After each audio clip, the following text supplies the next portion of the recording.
Hello. Good morning. How are you? I'm good. Somebody in Los Angeles loves you. Is that what that Oh, shirt says? you can read that? Yeah. It's from Jasmine Benjamin, her book on LA style, the LA regional Yeah. style. So she collaborated with Born and Raised, and she gave everyone that was in the book a t-shirt, and I think she gave us Converse shoes. Cute. Yeah, because it was like That's so sponsored nice.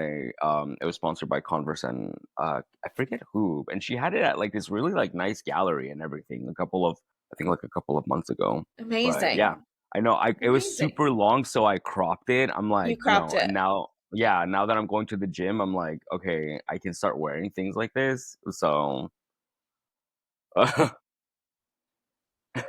I was out last night and mhm. a lot of the boys had crops on, and I was like really into it. I was like, this is great.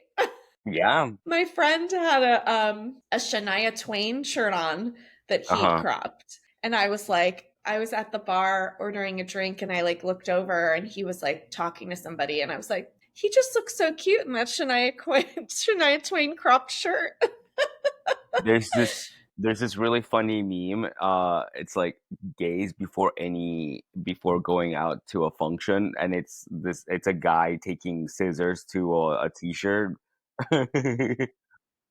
Because it's like the easiest thing you can do to a thing, to like a t-shirt. Yeah. It's just like you either like just chop it up. There's a couple of different ways to modify something that you've already had. I did that for the 4th of July. Remember with that like with Yeah. the US printed shirt with the flag shirt? Yes. It was super long and I'm like, okay, I can crop this, I can like burn the edges so it looks a little like tattered, and then I've been Yeah. wearing it consistently ever since then. So Yeah. yeah. I crop a lot of my t-shirts too. I just find they're like so long. And I mean, Mhm. whatever with women's bodies, right? Like with our boobs, sometimes it like lays weird or Yeah, whatever. it So creates like a sometimes I'll shelf. just like, yeah, literally. Mhm.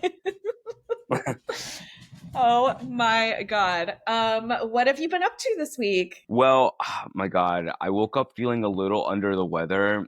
I went to my friend's housewarming party last night and it was fine. Like I got back home at a reasonable time.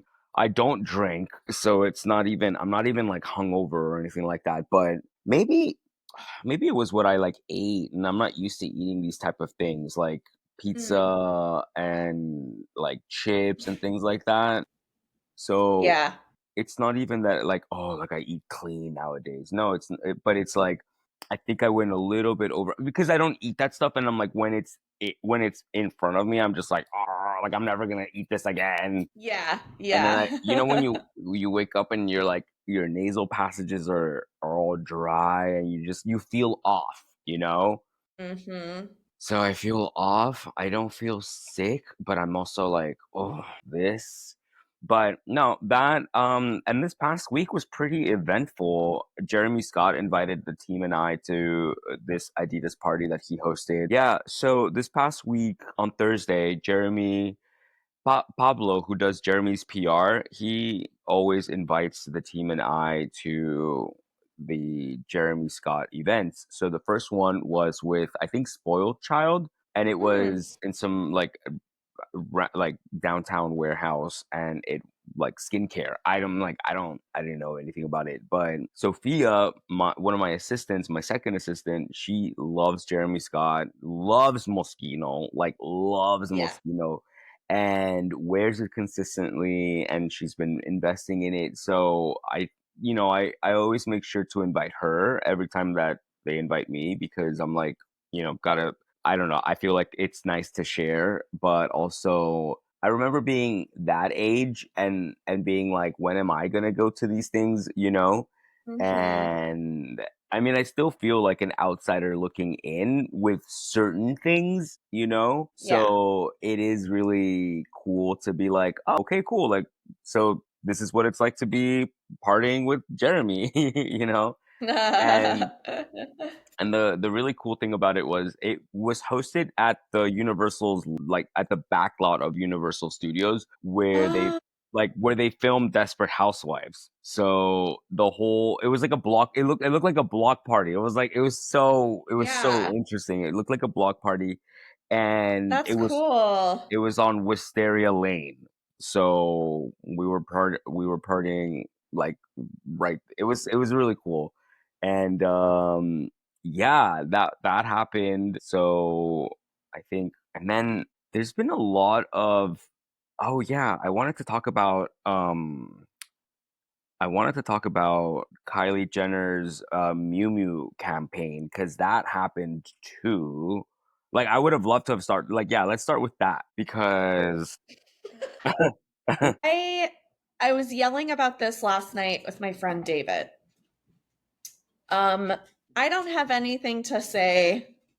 no at all. That's not true. That's not true. I have a Uh lot to huh. say. But Yeah. listen, it's not for me, and Huh. that's fine. I understand from a business perspective. Obviously, we talk about this often. Hmm.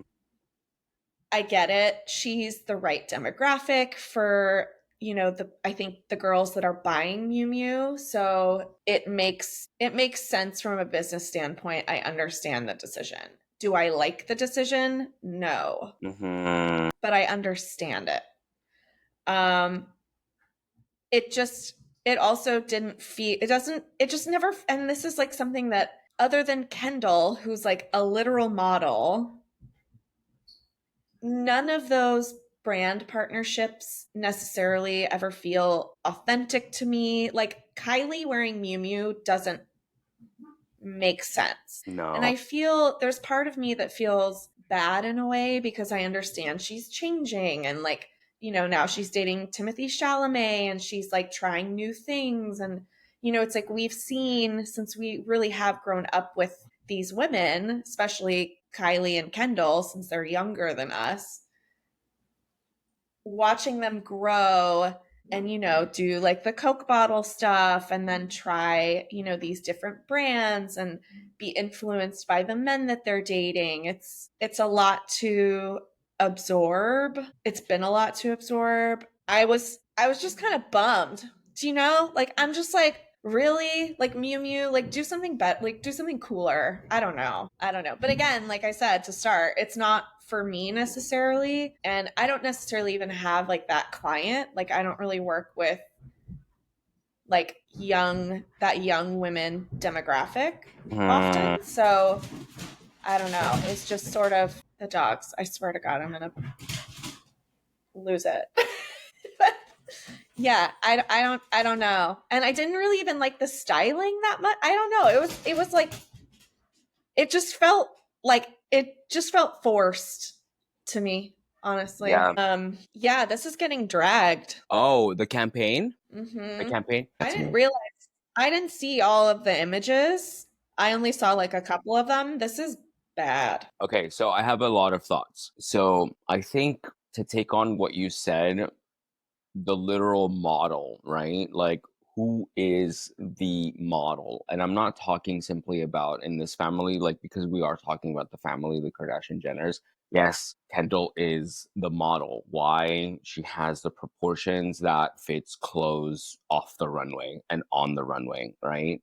But the take on Kylie being the model now, I think, is a runoff from what Anna Wintour started in the late 80s, right? Because of her idea behind who should be wearing clothes, not simply models, right? We all know what she did. She changed the game, put celebrities on the spotlight.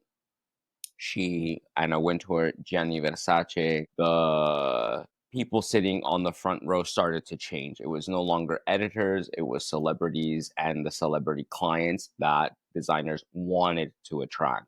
Now, that's, I think, the Anna Wintour effect of it all, right? Now we have Kylie, who, we can say, I like what you said. We grew up with her. Like, she's growing into her own. There are, I'm assuming, a lot of societal pressures, a lot of aesthetic procedures that, this young lady like, has done. And I mean, it's not, it's public knowledge, right? Now, I think it does come across the campaign, back to the campaign, the Miu Miu Kylie Jenner campaign. It does come across as inauthentic. I told my friend yesterday, he works in the industry and he's one of the assistants to this really well-known stylist, and he dragged the campaign, like dragged it.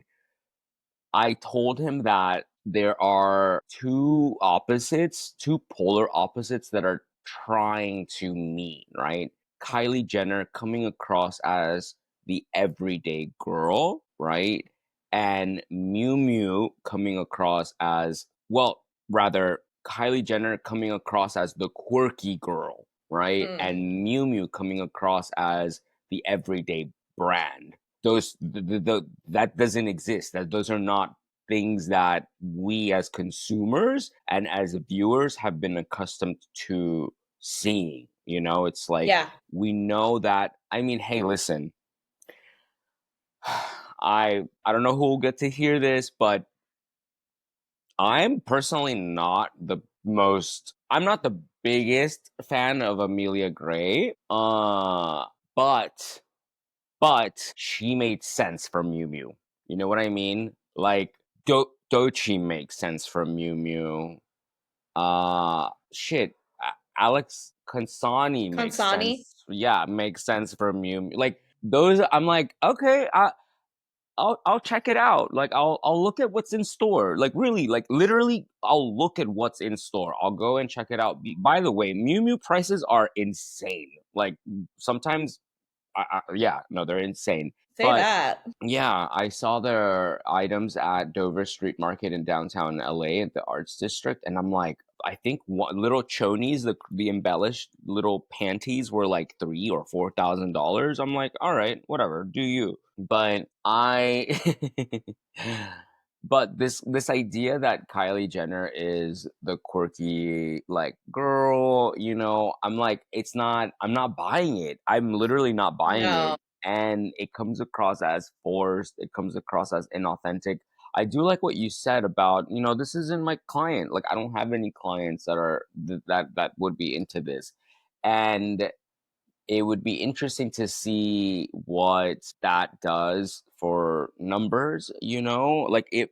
But at this point, it's like I don't know. It just seems like it seems like Miu Miu is just forcing itself to be relevant, and it doesn't have to. That's the thing, It's like uh, I saw a commentary from one of my favorite accounts, Fat Anna Wintour. Do you follow her? So Fat Anna Wintour posted this yesterday, and she said that I think there is this I think as a society, as consumers of certain items and of certain products and brands and whatever it is, we tend to be protective of that item's legacy, right? Yeah. Or that personality's legacy. Like, no, no, no, you can't touch this. You're not deserving of that. Even if you yourself are not the one buying it, you're still a part of the story. You're still a part of the image. And that, it happens with Selena Quintanilla. It happens with Princess Diana. It happens with, we saw it with Jane Birkin's Birkin bag, where people were like, God forbid Kim K buy it. God forbid, Lauren Sanchez make. It's like, what's it to you, really? Yeah. It's like they have the funds. Like they can do whatever anyone under the sun can do whatever they want, uh but Anastasia, Fan Anna Wintour, she brought up a very interesting point about how people feel over, who Timothy Chalamet should be dating, and now who Miu Miu should be catering to, and there is a very strong rejection of this family, the Kardashian Jenners, but at the end of the day, we're still talking about it.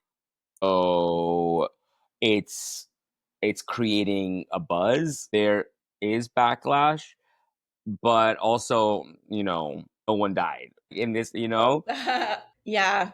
But Yeah. yeah, I personally like aesthetically, it did it look. I one last thing I'll say. Um, it looked like she's in The Sims, like the pose and everything. No, Like she looked like yes. a Sim. The facial expression, I'm like, girl, like No, I know that it's just so strange and like, and bad. it's weird because, I just watched Hanan's little story on it. And, it's really interesting because I so agree with him in that, yeah, it looks like a Sims. It doesn't feel authentic to her. And when we think about, yeah, and again, I said like people can change, tastes change as you get older or whatever. But the other campaigns that we've seen her do and the other brands that she wears Yes, often, like yes. Mugler and Hmm. Schiaparelli, even whatever. I have my own thoughts on that.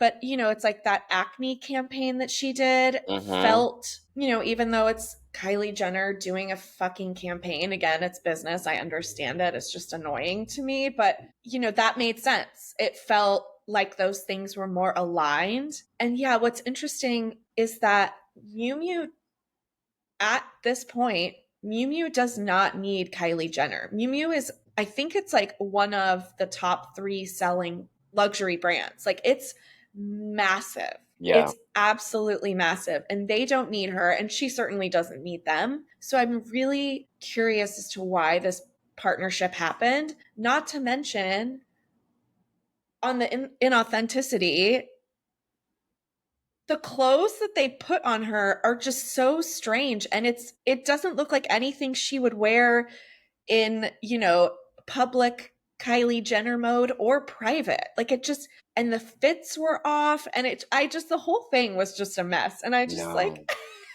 yeah, like why why money, but why you don't need each other. and and you're not, I can't imagine that Miu Miu is getting a new demographic by hmm, putting Kylie in the ads, because that's also, sometimes in business it's like, oh, we want to open up the demo, we want to reach a new audience, whatever. They already have that audience. So I don't know. It's just a very, very strange choice. The whole thing is strange. yeah. No, it did not look good. It just doesn't look good. You know what I mean? And it's like Yeah. for for fashion as and for like as dem demonstrative as it is, you want people to buy the things that are on the people in the campaigns. And this nothing about that makes me like, "Oh, yeah." Nothing, I have to say. So, No. it didn't I think it's a flop, but Flop. it's it was a flop. You know? Like, what is Yeah, my friend um, David and I were talking about it last night, and I was just like, mhm. girl, why? Why? Yeah, I don't know. On I don't another know. note, what who was your gosh, remember that screenshot that I sent to you? What's her Pigeon? Sarah Pigeon? Is that her name? Oh, Can we talk yeah, about Sarah Pigeon and Prada at the I Know What You Did Last Summer premiere. Mhm. Yeah, and that's, here's the thing, right? Like she got cast Mhm. as Carolyn Bessette Kennedy, a fashion icon, and I think that they're really going to start to push her as, a star. She's a great actress. She's absolutely beautiful. Mhm. She changed stylists. She's working with a new stylist. And she also, I told you, is working with like one of the top glam teams now. She's working with a makeup artist whose name is Nina Park, Mhm. who Nina is incredible and works with Zoe Kravitz. And, she's worked with Margot Robbie, and her hairstylist is now Bryce Scarlett, who also works with Margot and has a huge, amazing clientele list.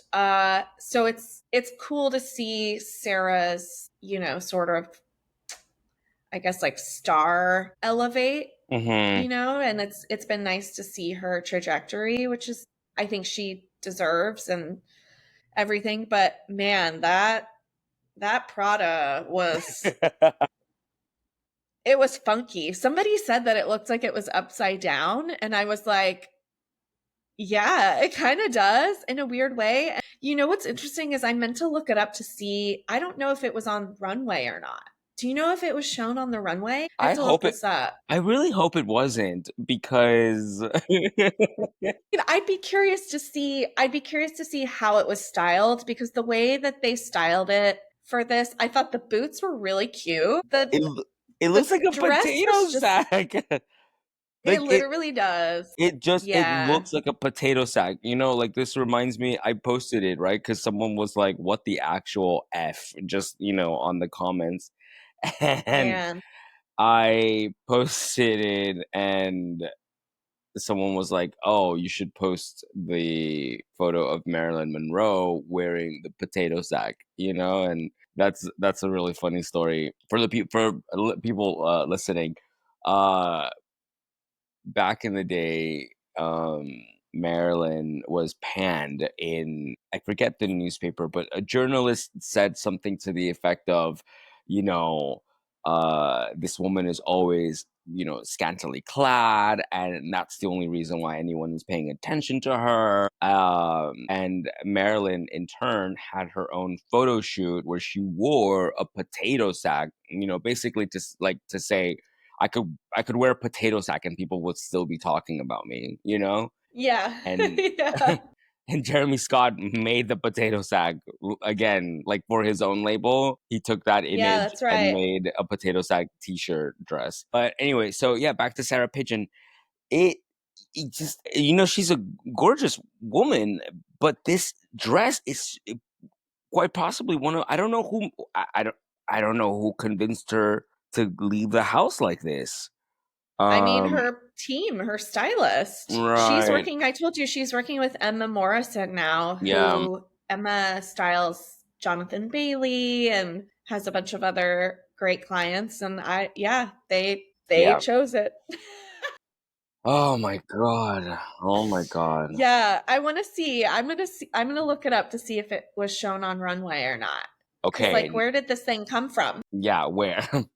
Um, We need to know. the next, I also wanted to talk about Rihanna's kids wearing. Did we talk about this? Because her kids No, we are. haven't talked about this specifically. I talked about it last night again with my Oh friend my god, you David. did? Okay, so tell me what is Yeah. okay, so Oh, we're so into it. yeah, Rihanna is showing up with her kids to the Smurfs premiere in LA. So Rihanna Yeah. voices one of the characters, Smurfette.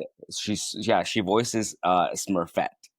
And her kids, Riot Rose and RZA Athelston, RZA, yeah. RZA. Okay, so RZA RZA.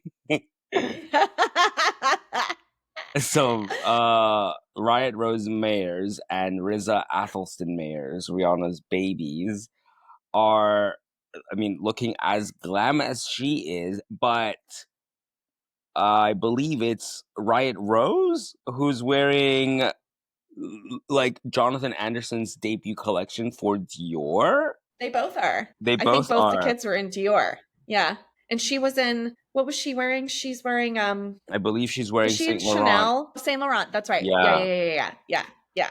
So she was in the Saint Laurent, and then yeah, the kids were in little itty bitty miniature versions of Jonathan Anderson's Dior, and I love it. It's so I just thought it was so cute and so funny, and I like of course Rihanna and ASAP Rocky's kids are gonna be the first to wear, Yeah. you know. Fucking baby couture. I'm a It looked in the proportions too, in mhm. those sizing, like the pants with the pleat, the pleats Yup. on the Yup. side and the little like top. Mhm. I oh my gosh, yeah, my friend and I were talking about it last night and we were just like we loved it. Like what a I don't know. It's like have you know what? Have fun. And that's we've talked about this so often on this pod where it's just like Jonathan Anderson is just it's like, he's just having fun and you can tell, right? And it's just like, yeah, the kids are going to the Smurfs premiere and let's put them in Dior. what I love about this is that these little outfits are not gonna fit them in a week. You know what I mean? No Because way. Yeah. kids grow up Yeah. so fast, and that's it. And what I love about it most is that they'll probably end up in some display somewhere, for Dior in the future. Like, Mhm. give it like 10 years or something like that, Yeah. and Save it for it'll the new kid. She's pregnant. and she's yeah, maybe. Oh my god, imagine being the baby and seeing the Jonathan Anderson Dior hand me downs and being like, why do I get this? Yeah. Insane. I love that. Insane. I love that. Man, how just the privilege, right, of having that. But it's Rihanna and it makes sense. So yeah, I also, oh my god, I was so Jasmina came over with David, Jasmina TV, and her partner in crime. And we were talking about Jonathan Anderson's Dior. We were talking about Glenn Martin's debut for Margiela, and there was an interesting topic about we were talking about the over exhaustion that might happen. I think this was like a topic of discussion when people found out exactly how many collections Jonathan Anderson was going to be designing in a year. And it's like 40, right? It's a lot. And then I remember they brought up a very interesting point. Jasmina said it that during the pandemic, right? Like there was this sort of mission statement that Marc Jacobs made where he said he was going to start producing less, and really like a call for action to the entire industry to like lessen the collections and really shift the calendar, because two couture collections, God knows how many ready to wear collections, the cruise, so I uh I don't know. I always get so nervous talking about this because the allure of seeing Jonathan Anderson's debut for Dior has, I don't know, like it's kind of lulled, you know?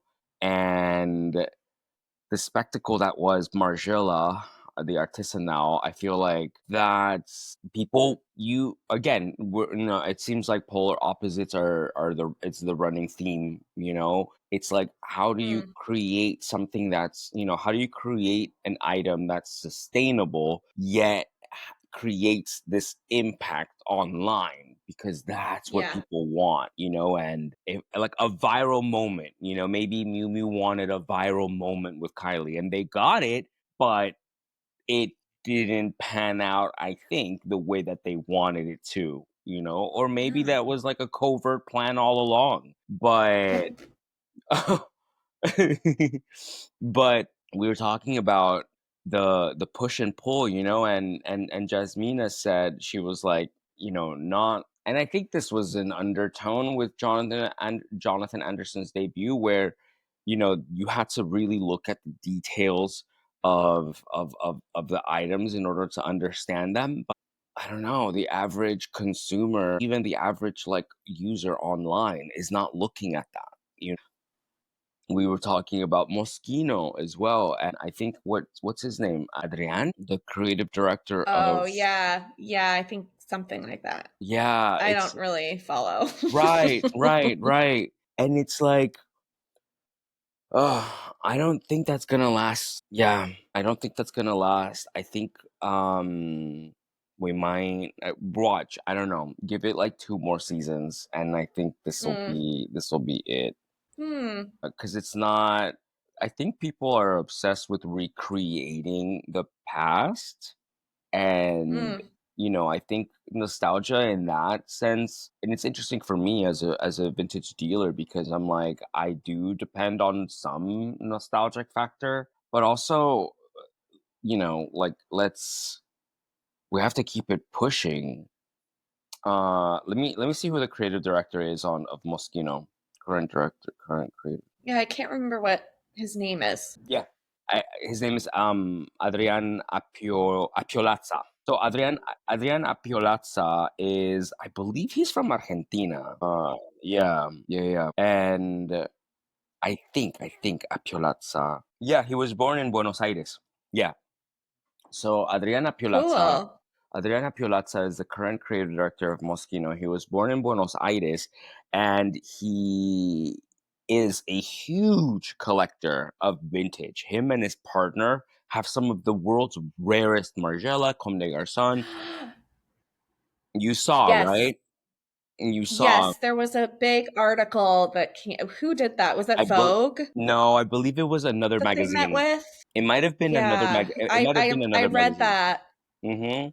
Hmm. So he has this huge archive, impressive. But I think the theory is that Moschino Corporate is not allowing Adrian to fully take it there, because Mm. he has the ideas. But I think they really, and Moschino and Jeremy Scott, I don't know what their relationship is like now, but I don't think it ended well, No, and I don't right. either. What makes you say that? What makes you think that? Well, I mean, it's been a while, obviously, since Mhm. Jeremy left, but I think wasn't it like pretty abrupt? I have a vague memory, but we talked about it, I think, on the podcast. Did we not? Girl, we talk about a lot of things. We talk about everything. But no, I think I think it felt like abrupt.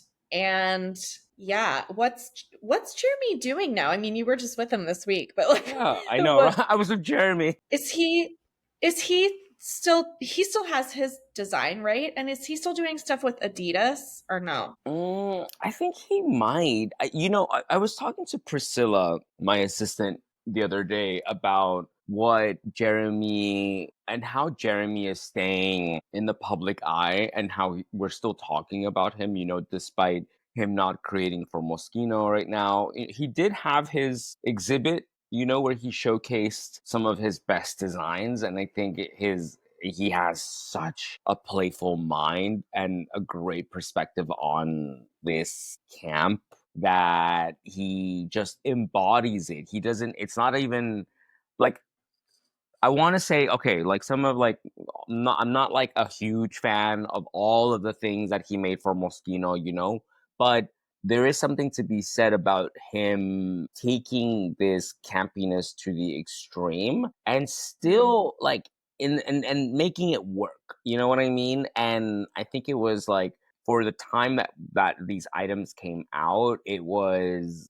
people went crazy, like the Moschino McDonald's, the Moschino Barbie, the Moschino dry clean, all these like thematic, like, mm-hmm. the universe of Moschino, kind of like what Karl Lagerfeld did with Chanel. So, and then, oh, also, fun fact, Karl Lagerfeld was really good friends with Jeremy Scott, and Mm, Karl once said that if there was anyone that should take over Chanel, it should be Jeremy, And so I think now Jeremy is kind of doing the same thing as Marc Jacobs, being incredibly vocal online, like showing up and playing and, yeah, just staying in that manner youthful. You know what I mean? mm-hmm. Where they don't take themselves at all seriously. Marc Jacobs is playing with his nails. He's had them for now going on 2 years, I think. Like, he debuted them at one of the Met Galas, and then he just kind of stuck with them. But it's funny, you know what I mean? I'm just like, I love social media for this aspect because it's completely allowed us to see these, designers and creative directors who we, grew up with and who we once thought were like unreachable. And now I'm like, oh, you know, we're in their DMs, we're like chilling with them at events. And I'm like, that's what Jeremy's doing. Like, Mm, he's maintaining that relevancy by staying tapped into the youth culture, sure. And Yeah. in turn, that drives, I think, the curiosity and the interest of, well, what are you going to do next? Mm, And what are it's like we saw Marc Jacobs' last collection, and I think Marc is one of the only designers out, well, few designers out there that's still doing it his own way, and not necessarily resting on his laurels, but he seems to be big time chilling. His last collection was a hit, and I mean, we're still talking about him, and I think that's kind of a goal of anyone, you know, that's putting themselves out there, like the being a part of the conversation still. And Yeah. there was an interesting on that there was an interesting topic that came up about how Gen Zers and Gen Alpha refuse to be a part of the conversation because of cancel culture and because of this universal critic culture where they feel as if, and you and I didn't grow up with social media. We're still like, I think Gen Xers are in the distance sirens. Yeah. I think Gen Xers are the last generation that grew up both with like more of like the world without social media and the introduction to it, whereas you and Yeah. I millennials, like we were introduced fairly, not even like late, but like in middle school, people had computers, the internet, we grew up with like that. But Gen Zers and Gen Alpha is like that's all they know, and there's this very interesting conversation. I'll send it to you. This teacher, he says that he's seeing a lot of his students not taking risks on themselves for fear of being criticized and for fear of looking as if they're trying too hard. And this will have lasting effects. We're not seeing the effects right now, but this is going to have lasting effects, I believe, on the type of art that we're going to be seeing in the future, right? And by the future, I mean 25 years from now, Yeah. and the type of art, the type of music, the type of fashion. During the pandemic, there was an emphasis on digitalizing everything, and how we had to like come up with AI concepts for like our clothing. None of that like really materialized. Now we're having another issue with AI, but I'm curious to see what happens to in this space, like in this, like for culture, and I don't know. I mean, I could go on and on about this, but um I I'm fearful and I'm hopeful, Hmm. like I'm not gonna be like, oh my god, it's gonna be all okay, like it's gonna be,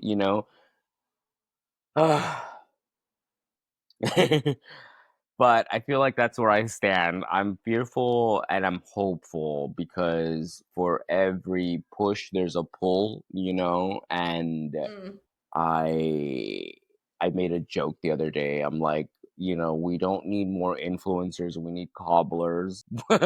Like Literally, it's it's really it's interesting what you said about, you know, Gen Z, Gen Alpha, thinking about like if the kids aren't taking risks, if the kids aren't putting themselves out there, if the kids aren't, yeah, like learning trades or making art, or if they're scared to fail or whatever. Yeah, it's like what is that, what lasting effects will that have? Yeah, will that have? yeah, I'm thinking, yeah, again, like thinking about the art and the fashion and the literature. yeah, I mean, are you kidding? Oh yeah, my God, actors. If these kids don't want to, if they don't want to put themselves out there and fail, like we're actors and musicians and all, that's really wild.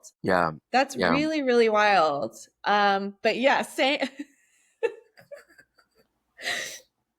we need cobblers. I mean, Oh. yeah, we need cobblers, we need doctors, we need nurses, we need seamstresses, we need, yeah, trades. Oh Yeah, God, I would. what are these kids gonna do? What are they gonna do? It's yeah, I mean, and I don't, it's like I don't.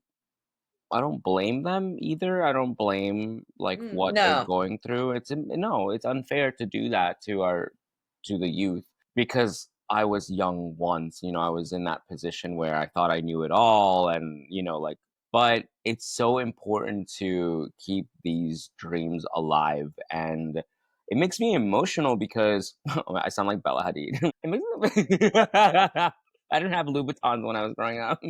Um it makes me emotional because, Jasmina and David were here and they were like, man, I don't think it's worth it for us to continue with our own podcast. They have their own. And I'm like, guys, no, please. Like, you have to. Like, you have to. Like, I gave them the example. I gave them us as an example. I'm like, we're doing this because we want to talk about it. Like, like just a conversation that to have, and I'm like, you guys are, Jasmine and David, I told them, I'm like, y'all are both very knowledgeable. You have the savoir faire to back it up. They're both designers by trade, Mm, and I told them, I'm like, you would be doing the public and your audience and everyone in this like a disservice by not putting your ideas out there, and that's what I mean by the push and pull of it all, because there has to be cultural commentators. Like, critics are just as important as the creators, really, even though it's like we're not going to like every critique, we're not going to like everything that everyone creates, and that's totally fine, but we've built this culture around forced accountability, mm. online, and it's like it's having long last. That's the fear that comes into play for me. I'm like, it's creating this, like, what long lasting effects is this having? Like you said, if the kids aren't taking risks, then a great idea, a great dream, might never go into fruition. So please take risks. It's like, I always say this to myself and I say this to my team. I'm like, and I hear it all around, and maybe it sounds cliche, but it doesn't matter how many times you fall, it's how you get back up, really. Like, Miu Miu will survive. Shut up. We were all rooting for you. How dare you? We were. You know what I mean? It's just like, oh man, It it's so fucking corny. It's just like I'm is. so tired. It's so corny. And Humanity is corny. humanity is so corny. But here's the thing, I meant to say this earlier too, like back to this fucking campaign. It's Yeah, yeah, like yeah. the other girls in the campaign make sense. And don't get me wrong, like I understand like Myhala isn't as famous as Kylie Jenner. Like I know that. I know that Lou Doylan isn't as famous as Kylie Jenner. But it's those girls make sense. Do you know? Like that is a good like fit, I feel like. And yeah, man, Mew Mew, you know, yeah. Doesn't matter how you fall. It doesn't matter how you fall, it matters how you get back up. And it's like, that's Make better choices. please, please. But that's it's like that's the parallel that I want to draw. It's like, look at these big ass brands and like the gaffes that they make and all these things. It's like you will be fine if you put yourself out there. If, like, I Yeah. was just Yeah. post and ghost, like my queen Post said. and ghost. Oh my god. Oh my god.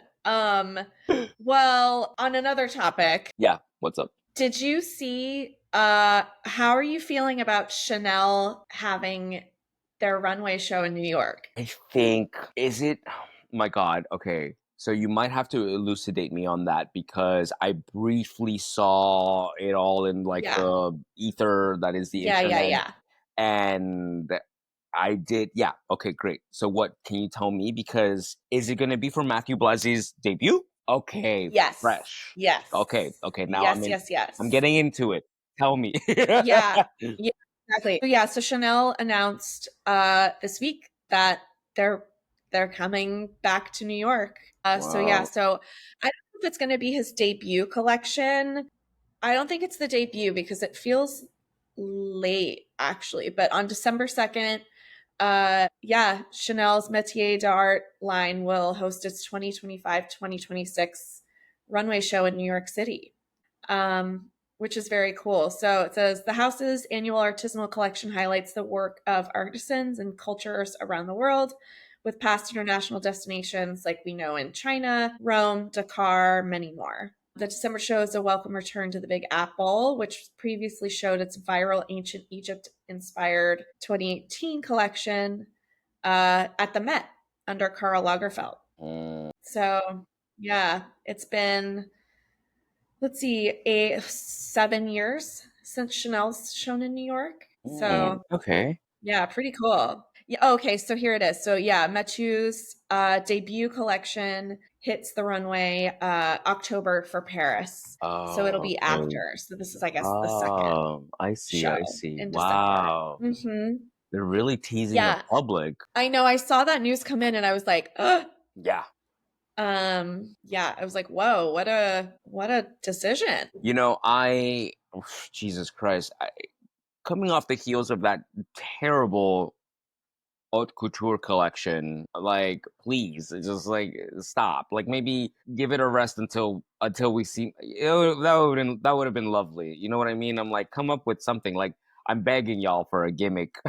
Like, you know, Begging y'all for a gimmick. please give me a gimmick and not these terrible tweet sets anymore. Like, you know what I mean? I'm like, Uh, and yeah, and that was, Carl was great at that. So I think having Mathieu makes sense, I guess, in Paris. Like, yes, it's the home of Chanel. Uh, we'll see what happens in New York. I'm like, well, what's it like? If there's an American flag somewhere in there, I'm just gonna throw my phone out the window. Like, no, well, no, of course not.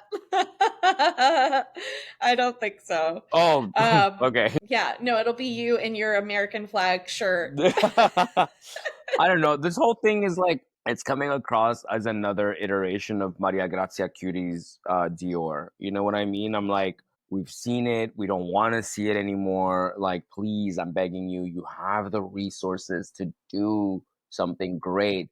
But I think, and someone said this, maybe it was Haute Le Mode, where I don't know, or I forget who theorized that they're waiting to make their big impact with Mathieu, and Yeah, yeah, that makes sense. So we'll see. And yeah. we'll see who shows up at the Chanel New York show. It's going to be in September, right? You said? December. So his Paris debut is in September. And then, yeah, the Metier show is in December in New York. Oh. So that, yeah, it's the show that they kind of like travel around the world and stuff. So, um, yeah, so debut soon. Mm. Debut, what, it's July? Mm-hmm. Couple months. Yeah. In like a month and a half, we're gonna get Mathieu's first Chanel show. I am personally very, very excited. Yes, me Um, too. I'm Me looking very too. forward. I'm actually, yeah, same. I'm in that same sentiment because I it took me a while as a consumer and as a collector to warm up to Chanel because of my own perceived judgment of self. It's like growing up, I was surrounded by so much fake Chanel and Louis Vuitton, and I'm just like, I couldn't distinguish back then what was real and who was wearing what. And then, Yeah, you come to find, or at least I came to find, who actually was my like biggest intro to Chanel. And this is why it's so important to have representation in fashion and in entertainment. Lil Kim, like Lil Kim, say that. wearing Ugh, 1990, what, like, 5 Chanel and 1997 Chanel, and I'm like, okay, like, what is this, and yeah, I had someone introduce me to uh like her style, because remember, I grew up very religious and very evangelical, and TV and like the outside world was bad, so yeah, I had no idea who Lil Kim was until I was in like high school. Oh my god.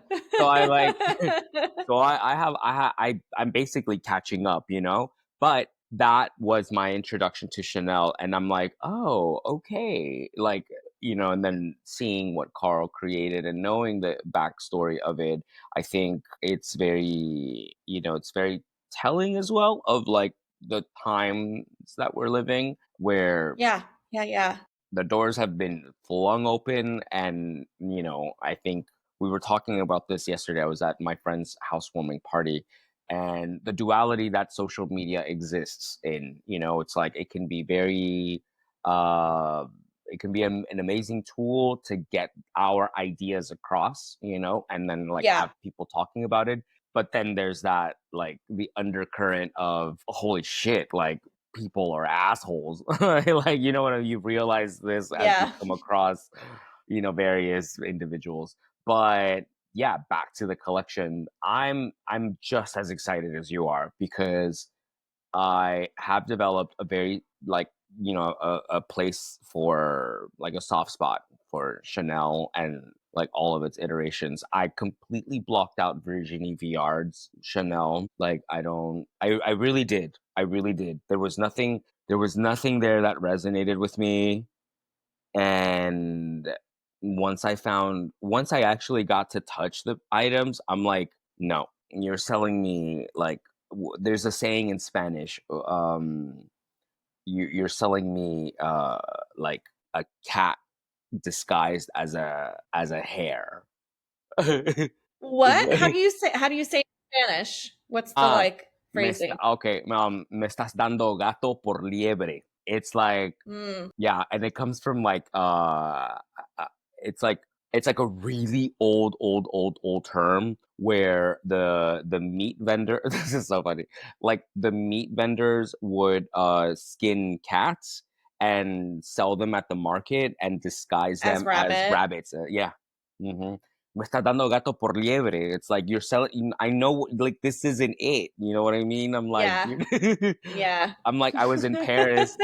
I was in Paris and I go into, you know, like the last collection that I was like, wow, this is amazing was of course an homage to Karl Lagerfeld, you know, where Kaya Gerber came out and she was wearing that cropped like white button down with, you know, Chanel on the pockets and it, you know, they made a beach somewhere and they came out with like the double saddlebags and I was in Mhm. Paris. I went to the Chanel store there and the girl was like, "Oh yeah, like trying to sell me the bags." And I'm like, "Sure. I mean, I could have gladly. I'll buy it." And then I start touching the quality and coming from collecting vintage and actually feeling like the textures, the weight, you know, and seeing it up close, I'm like, "Oh, this doesn't hold a candle to what we No. were no, at all, at all." I'm like it feels like plastic. I'm like, this is not kid leather. Kid leather is supposed to feel like butter, you know? And we could talk about this on another, you know, podcast, but the way that this house of cards is also falling, you know, like the industry standard for luxury is not up to par with what we're being sold and what we're like seeing. You know, Loro Yeah. Piana is under fire, Dior is under fire. A lot of the Milanese production companies, the manufacturers are under fire. Loro Piana is selling coats for $3,000. They cost 120 euro to make, and they're paying their employees €5 a day. No, Yeah. no, there has to be there needs to be a change to this, you know? And that's just what we know. Right. Exactly. That's just what we know. Exactly. No, no, Yeah. no. I Yeah, hate we were talking about this, yeah, my mhm. friend, we were having like a fun like fashion catch up. Ooh, I love that. Yeah, it was like one of those things we covered like everything because I haven't seen him in a while. Mhm. And yeah, and we were talking about Chanel because he was like, I'm so excited for Met You. And I was like, oh my God, I like, we can't wait. And then we were like, okay, like what's the like, you know, the like landmark bag gonna be? Because he did such great work when he was at Bottega. And so it was like we were like, oh my God, like what's it gonna be? What's it gonna be? And that's the thing, right? Is we were kind of laughing about it because it's like famously, we've talked about it on this podcast before, where yeah, the quality, I mean, across the board in luxury, fashion, the qualities Yeah. are all down, but specific to Chanel, like the bags, it's like I have faith. I have faith that Mathieu is going to come in and kind of change that up a bit. I think Hmm. that we will start to see a change in the quality of the bags there, but man, yeah, and it's like, we've talked about like the hardware like breaking down and not lasting as long and like the leathers and it's yeah, it'll be really interesting. It'll be Yeah, really interesting. And just definitely. obviously with on our side, right, in America with these tariffs that Trump keeps threatening. Oh So it's yeah. like 30% or whatever for luxury goods maybe coming from Italy. Excuse me. These luxury goods coming from Italy or wherever. It's like, yeah, if it's a Loro Piana, $10,000 sweater or jacket or what have you, plus like the markup when the manufacturers that, the people that make it, or, it's like the actual cost of good is nothing. It's just, I'm going to stop shopping. I Yeah, think I, Loro Piana can like, burn in hell, you know? oh, Loro Piana hot can take. burn in hell. Yeah, they Mhm. We're in a Brunello household. Okay, I'm in a okay. Brunello household. I Yeah. prefer to spend my money with Brunello, I will Yeah, say. okay. But I do like Loro. But yeah, Mhm.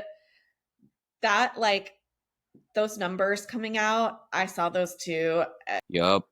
Burrs not being paid, the farmland where they get their vicuña from, Huh?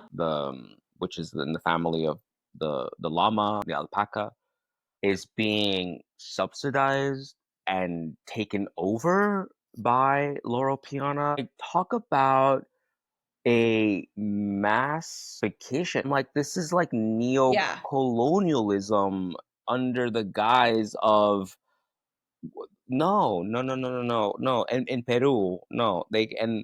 And the thing is that like, and we, not to go off on a tangent or anything like that, but it's it reminds me of the same problem that we're having with quinoa, where quinoa is a South American staple, and people in Peru cannot afford quinoa anymore, where it comes from. That's not okay. Whoa. Yeah, Oh, because it's whoa. because of like the high demand that I don't know how it is right now, but a couple of the reports that I read said that it's almost like coffee in El Salvador, where I'm Yeah. from. It's like Yeah. um, native Salvadorans can't afford the coffee that they fucking make because it's all for distribution worldwide, for the America, for North America, for the United States, and for Europe. And I'm just Yeah. like, tell me that somehow that isn't not that, how is the system not broken? You know what I mean? And then so back to Laurel Piana, I'm like, damn, like y'all are really selling me or trying to sell me a $5,000 coat that you made for $120 that you paid people that you're not paying people for Mhm. yeah, that gets me heated, because Yeah. I can tell. it does as I hold the Chanel gun like to my that, Bang bang. that, that does it does get me heated because I don't come from a place of privilege. I didn't grow up privileged. So it's like it directly affects the people that are my family members, literally, and the people in the larger community. So Mhm. in a perfect world, everyone would get a fair pay for what they do. and there would be more transparency, you know? Yeah. It's like we've been under the guise of the made in Italy, and it's like, girl, just because you stitched on a piece of like leather in Milan, but you imported these things from Guangzhou or like Lima Mhm. or what? No, bro, the greed, Yeah. you know? Yeah.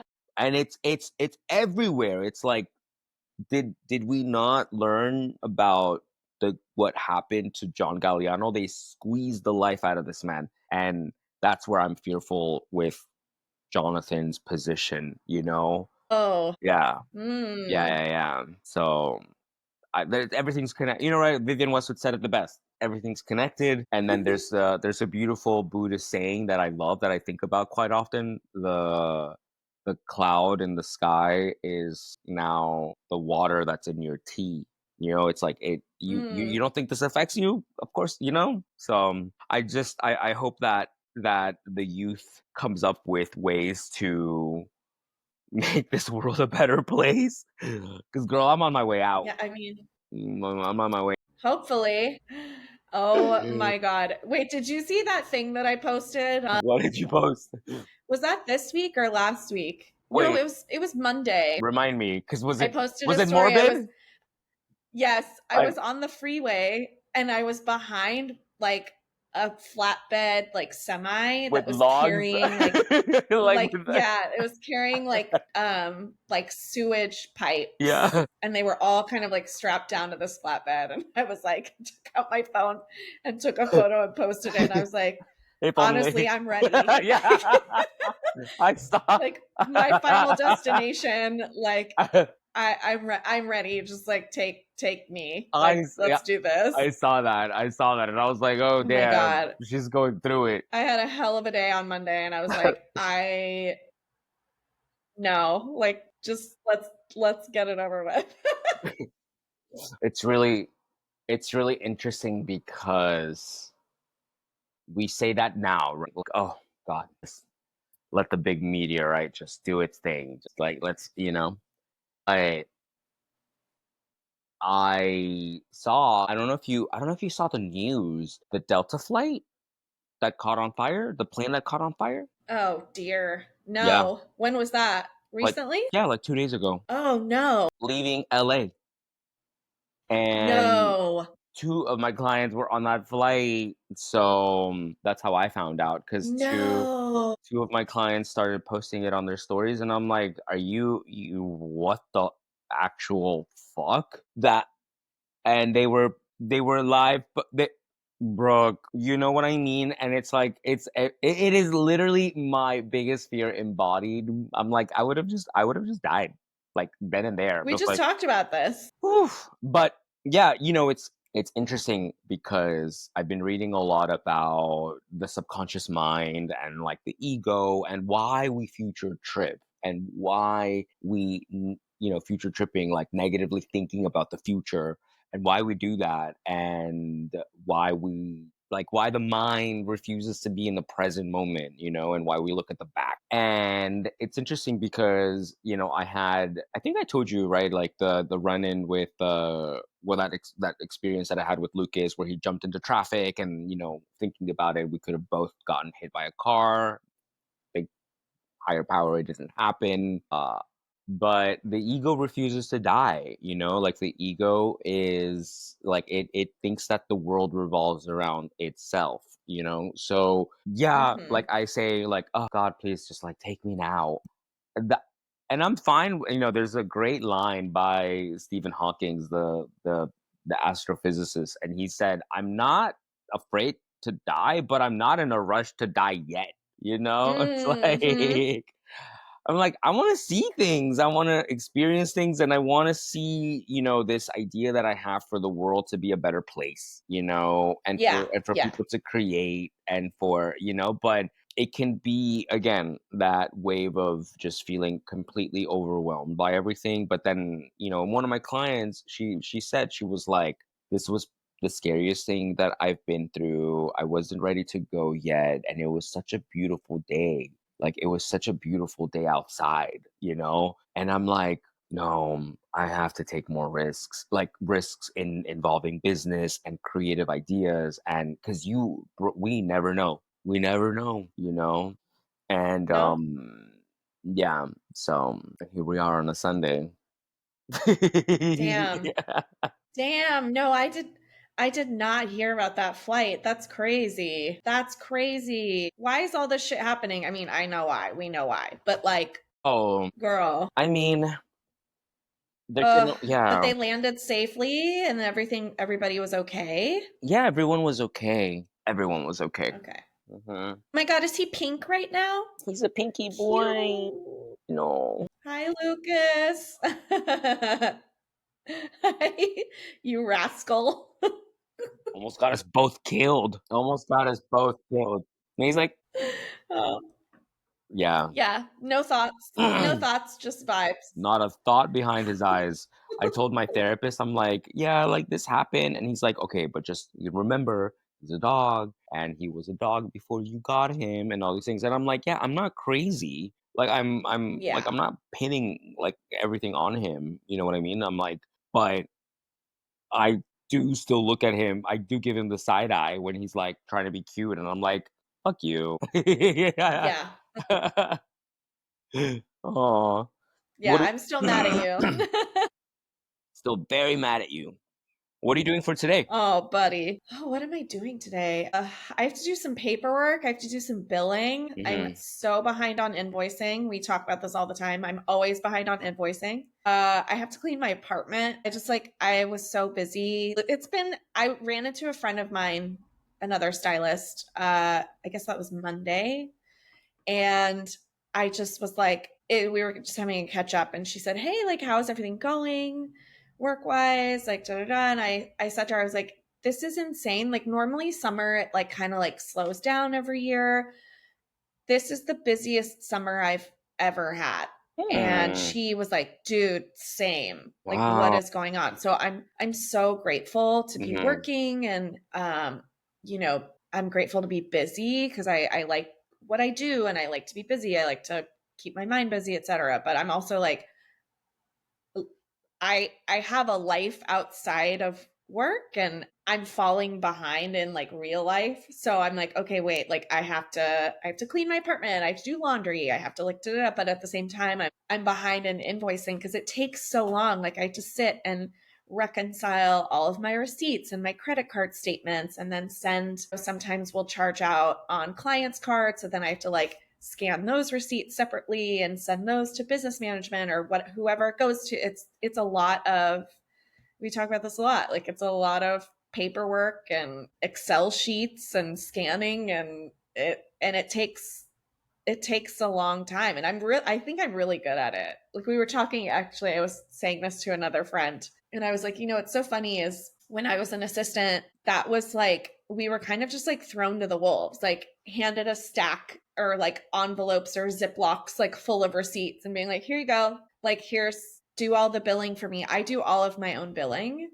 um just that was the way that I was trained and brought up in this business, I guess. And I'm really particular about the way that my receipts are done. And I have I call it like a wrap package that I send after every project or every shop or every whatever. Wow. So yeah, it's one of those things where it just like, but it's intensive and it takes a long time. But Wow. the girls now, we were laughing about this, my friend and I, and she was just like, all these girls, all these like stylists, these like, all the assistants now are like, we just want to shop. Like, Right. we Right. just want to like be on set with like celebrities, or we Mm, just want to, girl, and it's no. like, oh, wait. Like let me tell you, come here, youngster, like let me Right. tell you what it was like back in my day. Like Okay, Mima. literally, literally. But yeah, so today is a catch up day. I have a friend's birthday. I've had 3 birthdays in a row. I was at a birthday Friday, I was at a birthday yesterday, I have a birthday today. And then Thursday, while you were at the Jeremy Scott event, I went to the Las Culturistas Culture Oh Awards. yeah. Yeah. It was Yeah, really yeah. fun. I had a really great time. I love the Las Culturistas podcast. So yeah, I got to go to the award show. It was really fun. It was really long. And I'm just like, Hmm. I've been out like for the last, yeah, like 4 nights. I'm so tired Wow. and I have so much to do. Yeah. But yeah, all Oh, good things, right? yeah, Like yeah. all good things, even though I'm behind and I need to invoice so I can get paid. Kind of an important thing to cover. Literally. Yeah. Oh, but no, I'm Yeah. glad. I'm glad to hear that. You're living life. Great. Great. Because Grateful. I'm, yeah, right there with you. I'm like, no, like, I'm gonna go. Like yesterday, I worked from bed in the morning because I Yeah. was sore from the gym, did leg days. My trainer killed me, and I was like, I need to do this, da, da, da. And I was like, wait a damn minute. I'm like, I don't need to do anything. I'm like, let me stay here. Let me start sending emails out, and then recuperate. And Sure. yeah, great. I'm so happy to hear that. I mean, yeah, who no one likes to be behind on things, but girl, there's another Spanish saying that I love that I remind myself all the time. There is more time than there is life. Hay Mm, más tiempo que vida. So time will outlast you. mm. It's Yeah. like time will outlast it. Like time will outlast everyone. Go Yeah. have fun. Do your thing. Yeah. You only Life is live once. short. Life is extremely short. Absolutely. Oh my God. Well, with that, I know. With that, we are past our hour. Yeah.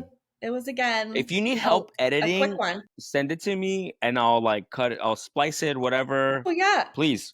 I It's honestly like it's really not. I think I've got the hang of it. I just have to upload to YouTube, which I'm doing today, which is going to be really great. okay, Another dope. thing on my list. It's like top on my list. But Yeah. yeah, the editing has been really like now that I understand like the program too, I just had to get, Mm, reacclimated essentially and because okay. they've made updates. So yeah, it's all good. We've been cranking them out. Again, this is our seventh episode back, which is crazy. It flew. We're Good. almost at 2 months. Yeah. Yeah. Yeah. It's been really fun. I'm so happy. But yeah, anyways, until next time, sweet Lucas, He's keep your clapping fucking too. collar on. Yeah. His little pink paws. Shut up.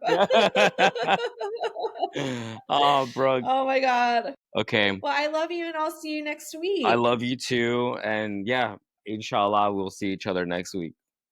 Inshallah, exactly. Inshallah. Right, Okay, honey. bye. Bye.